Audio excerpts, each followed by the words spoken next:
friends, welcome back to my channel, or welcome to my channel if you haven't been here before.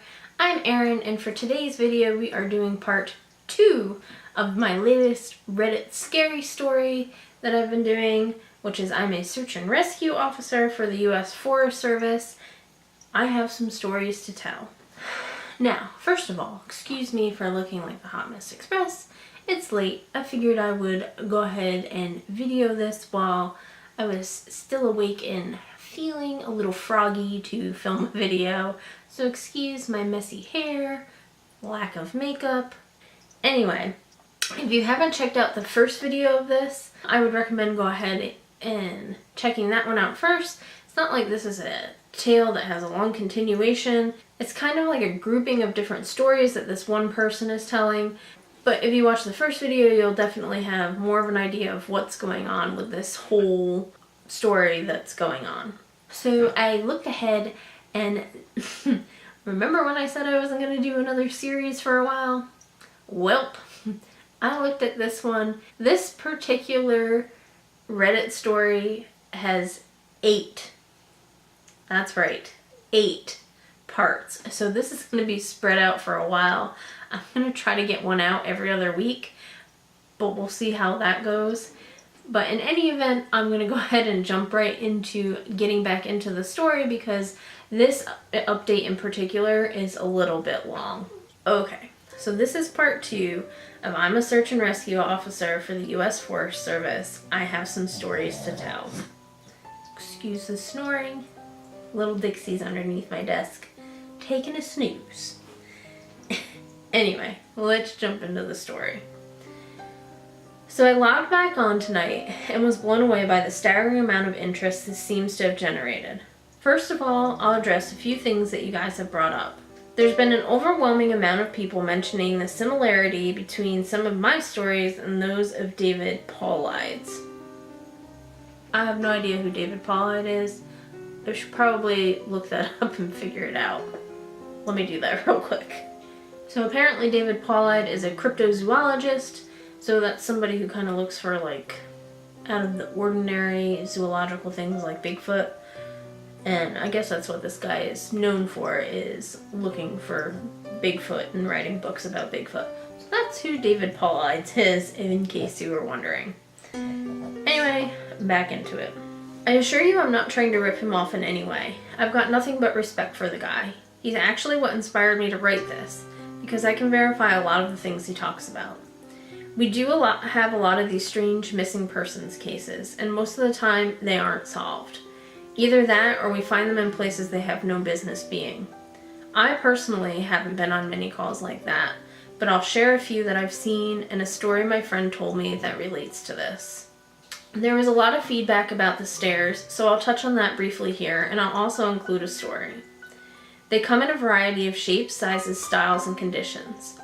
Some are pretty dilapidated, just ruins, but others are brand new. I saw one set that looked like they came from a lighthouse. They were metal and spiral, almost old-fashioned. The stairs don't go up infinitely or further than I can see, but some sets are taller than others. Like I said before, just imagine the stairs in your house as if someone cut and pasted them in the middle of nowhere. I don't have any pictures. It's never really occurred to me to try again after that first time, and I don't really feel like risking my job over it. I'll try again in the future, but I can't really promise anything. A few people expressed confusion about the guy who ran into the man with no face. Just to clarify, when the climber ascended and reached the top of this peak, he saw another man in a parka and ski pants. This was the man with no face. Sorry about the confusing wording of that story. I'll try to avoid that in the future. Alright, on to the news stories. Here's his first bullet point. As far as missing persons go, I'd say about half the calls I get are related to that. The others are rescue calls, people who have fallen down cliffs, hurt themselves, get injured by fire. You wouldn't believe how often this happens, mostly drunk kids. Get bitten or stung by animals or insects. We're a tight team and we have veterans who are excellent at finding signs of lost people. That's what makes these cases where we never find any trace of them so frustrating. One in particular was upsetting for all of us because we did find a trace of them, but it just led to more questions than answers. An older man had been hiking alone on a well-established trail, but his wife called to say that he hadn't come home when he should have. Apparently he had a history of seizures, and she was worried he hadn't taken his medication and suffered one out on that trail. Before you ask, I have no idea why he thought it was okay to go out alone, or why she didn't go with him. I don't ask about that kind of thing because past a certain point, it really doesn't matter. Someone is missing and it's my job to find them. We went out in a standard search formation, and it wasn't long before one of our vets found signs that the guy had gone off the trail. We grouped up and followed him, spreading out in a fan to make sure that we were covering as much ground as possible. Suddenly a call comes over the radio telling us to all head back to the vet's location, and we come right away because this usually means the missing person is injured and we need a full team to help get them out safely. We meet back up and the vet is just standing there at the base of a tree with his hands on the side of his head. I ask my buddy what's going on and he points into the branches of the tree. I almost couldn't believe what I was seeing, but there's a walking stick dangling from a branch at least 30 feet off the ground. The little strap thing on the handle has been looped around the branch and it's just hanging there. There's no way the guy could have tossed it up that far, and we don't see any other signs that he's still in the area. We call up into the tree, but it's obvious no one's in it. We're all just sort of left scratching our heads. We keep searching for the guy, but we never find him. We even bring our canines out, but they lose his scent long before this tree. Eventually the search is called off because there are other calls we have to attend to, and past a certain point there's not much we can do. The guy's wife called us every day for months, asking if we had found her husband, and it was heartbreaking to hear her get more and more hopeless each time. I'm not sure why this call in particular was so upsetting, but I think it was just the sheer improbability of it. That and the questions that were raised. How the hell had this guy's cane ended up there? Did someone kill him and toss that up there as some weird trophy? We did our best to find him, but it was almost like a taunt. We still talk about that one from time to time. Here is the second bullet point. Missing kids are the most heartbreaking. Doesn't matter what circumstances they go missing under, it's never easy, and we always dread the ones we find deceased. It's not common, but it does happen. David Paulides talks a lot about kids search and rescue teams find in places they shouldn't be or couldn't be. I can honestly say I've heard about this kind of thing happening more than I've seen. it, but I'll share one of the ones that I think about a lot that I witnessed personally. A mother and her 3 kids were out for a picnic in an area of the park that has a small lake. One is 6, one is 5, and the other is about 3. She is watching them all really closely, and according to her, she never lets them out of her sight at any time. She never saw anyone else in the area either, which is important. She packs their stuff up, and they start to head back to the parking area. Now this lake is only about 2 miles into the woods. It's on a very clear established trail. It's almost impossible to get lost getting from the parking area to it, unless you're deliberately going off the path like an imbecile. Her kids are walking in front of her when she hears what sounds like someone coming up the path behind her. She turns around, and in the 4 or so seconds she's not looking, her 5-year-old son vanishes. She figures he stepped off the trail to pee or something, and when she asks the other 2 where he went, they both tell her that a big man with a scary face came out of the woods next to them, took the kid's hand, and led him into the trees. The 2 kids don't seem upset. In fact, she says later it seems like they've been drugged. They're sort of spacey and fuzzy. So of course she freaks out, starts looking frantically in the area for her kid. She's screaming his name, and she says at one point she thinks she heard him answer her. Now obviously she can't go blindly running into the woods. She's got the other 2 kids. So she calls the police and they send us out immediately. We respond and we search for him. Over the course of this search, which spans miles, we never find a single trace of the kid. Canines can't pick up any scent. We don't find any clothing or broken bushes, or literally anything that would signify a child being there. Of course, there's suspicion about the mother for a while, but it's pretty clear that she's completely destroyed by the whole thing.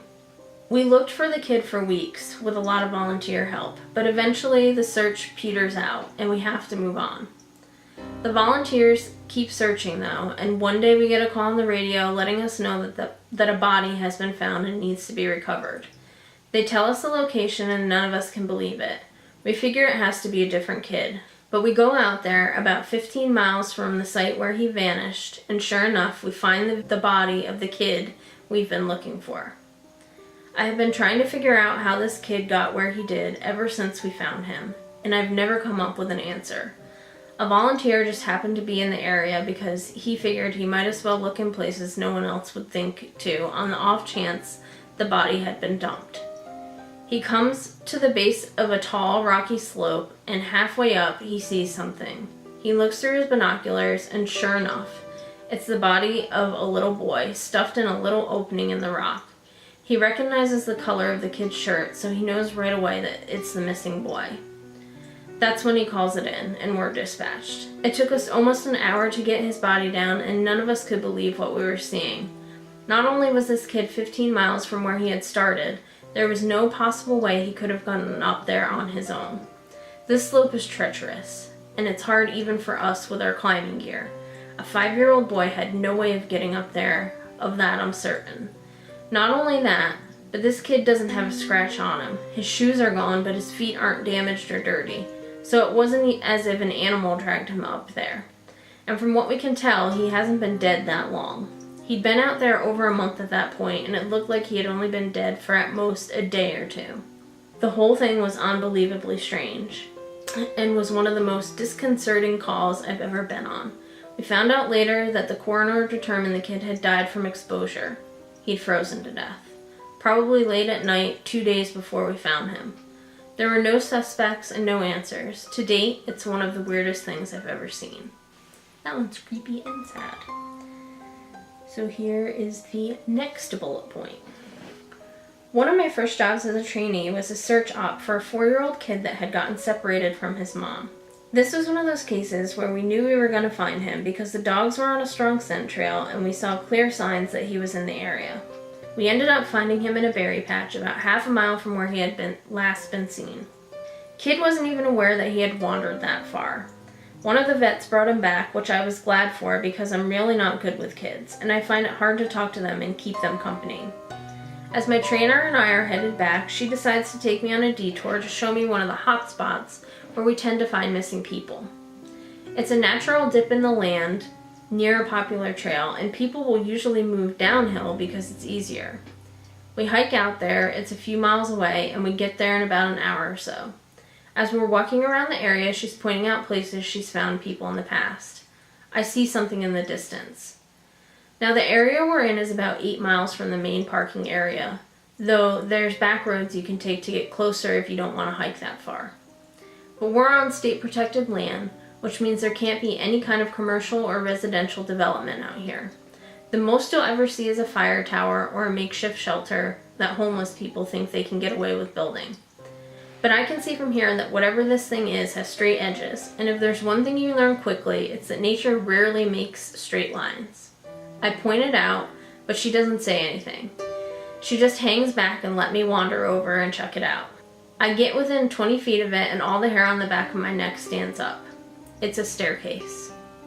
In the middle of the effing woods. In the proper context, it would literally be the most benign thing ever. It's just a normal staircase with beige carpet and about 10 steps tall. But instead of being in a house where it obviously should be, it's out here in the middle of the woods. The sides aren't carpeted, obviously, and I can't see the wood it's made of. It's almost like a video game glitch where the house has failed to load completely and the stairs are the only thing visible. I stand there and it's like my brain is working overtime to try to make sense of what I'm seeing. My trainer comes and stands next to me, and she just stands there casually, looking at it as if it's the least interesting thing in the world. I ask her what the heck the thing is doing here, and she just chuckles. Get used to it, rookie. You're gonna see a lot of them. I start to move closer, but she grabs my arm hard.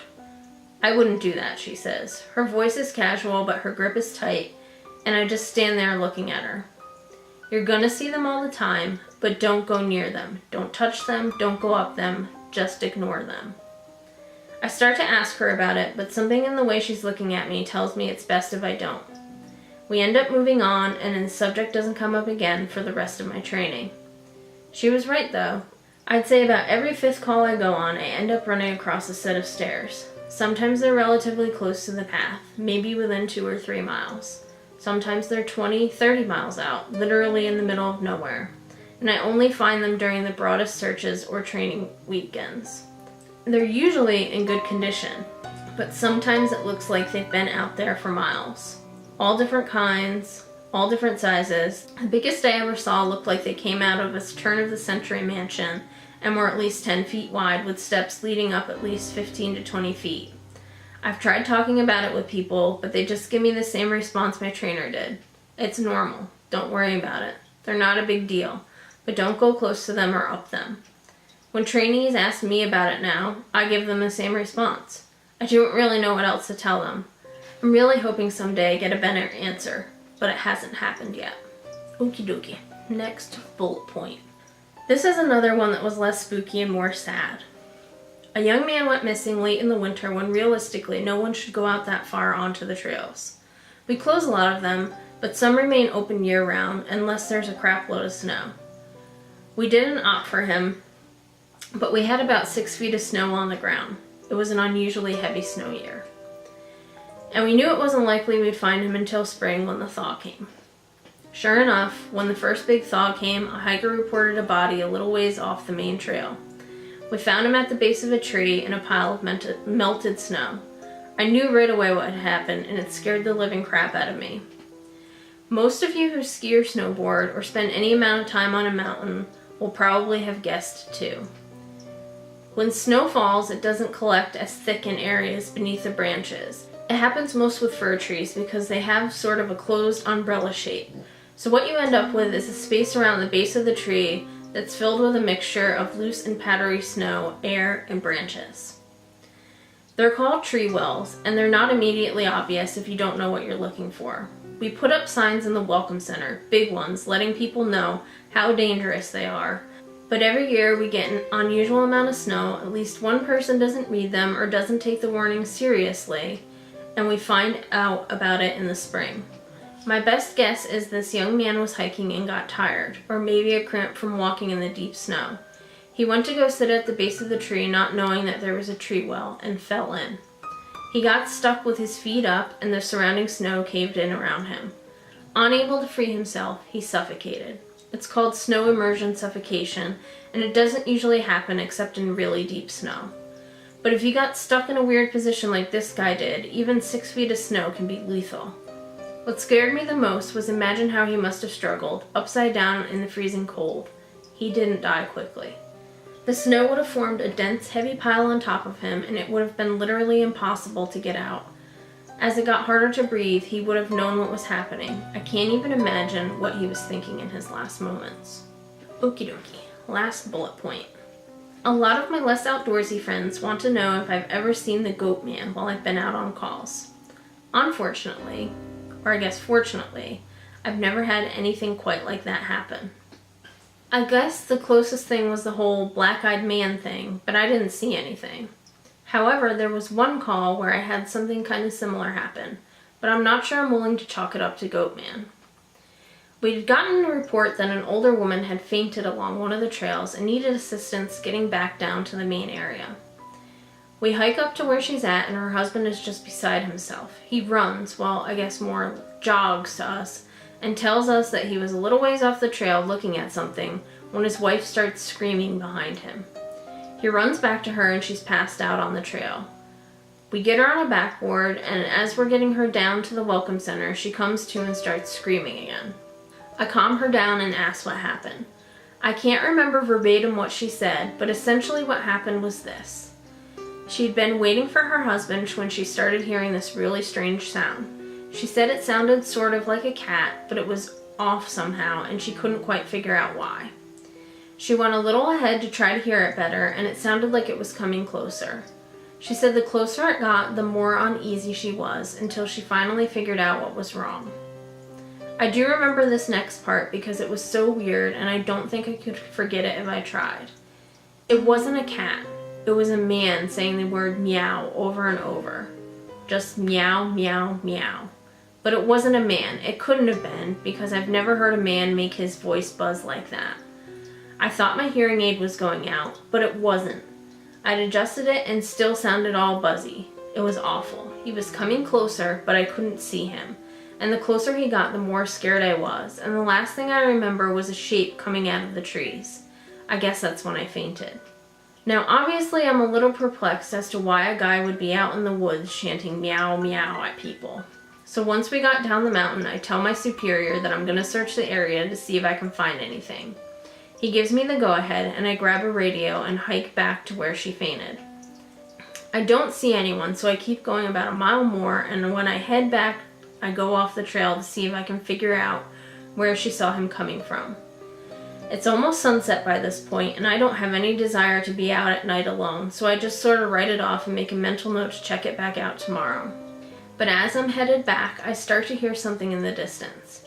I stop and call out for anyone in the immediate area to identify themselves. The sound didn't come closer or get louder, but it sounded exactly like a man saying meow, meow, in this really odd monotone. As comical as it makes it sound, it almost sounded like the guy on South Park with the electrolarynx. Ned. I go off the trail in the direction I think it's coming from, but I never seem to get closer. It's almost like it's coming from all directions. Eventually it just sort of fades out, and I ended up going back to the Welcome Center.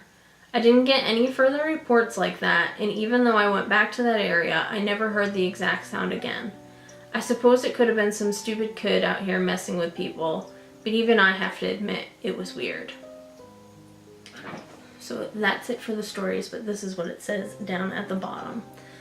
So this kind of turned into a massive wall of text, and for that I apologize. I wanted to get to the stories my friend told me, and he does have some good ones, so I'll post those tomorrow evening. I also have a few more of my own that I think you guys will like. I'm sorry to keep you all in suspense again. Hopefully the stories here make up for it and help you get through the next 24 hours until I can post again. And it says edit. Since it seems like all of you would like to hear more, tomorrow I'll write up as many stories as I can and do a massive post. I'll include my friends' stories, and I'll see if I can't get a hold of a few people who might have interesting things to talk about.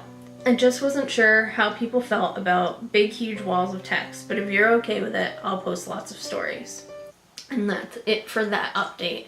So obviously, that was a big, long one, and the next one is also going to be pretty long. I might end up having to cut that one in half, but we'll see when we get to it. But in any event, that's it for this update. If you liked it, go ahead and give me a thumbs up. And if you want to hear the next part of the story, make sure you subscribe to my channel so you'll see when that's put up. Alright guys, I will catch you next time. Bye!